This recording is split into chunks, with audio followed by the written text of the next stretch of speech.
All right, today we're going to look at fractions using pattern blocks.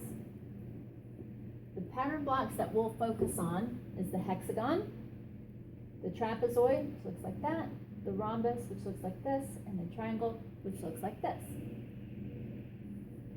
So, if the hexagon is our whole, if this is the whole thing, then you may see something that says what fraction of the hexagon is the trapezoid. If the hexagon's the whole, then the trapezoid would be considered half, because as you can see, the trapezoid takes up 1/2 of the hexagon. The rhombus would be considered a third, because it would take 3 of these to make up the hexagon.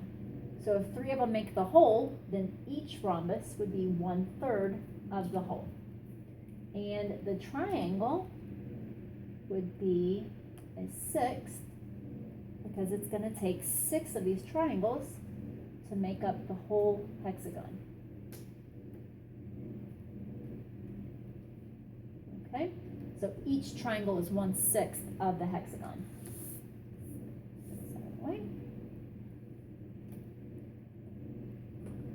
Alright, if the trapezoid is the whole, then the hexagon would be considered 2 wholes, because if this is 1 and this is also 1, if they're each a whole, then the hexagon would be considered 2 wholes. If the trapezoid is the whole, then the triangle would be 1/3, because it's going to take 3 of these triangles to make up the trapezoid. So there's 1/3. And the rhombus is actually going to be 2/3, because if we keep the triangles here and we put the rhombus on top, you can see it takes up 2 of the triangles, so that is taking up 2/3 of that trapezoid. All right, and give one more example. If the rhombus is the whole,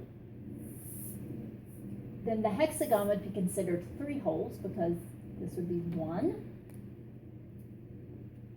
2, 3. And if the rhombus is the whole, then the trapezoid would actually be considered 1 1/2.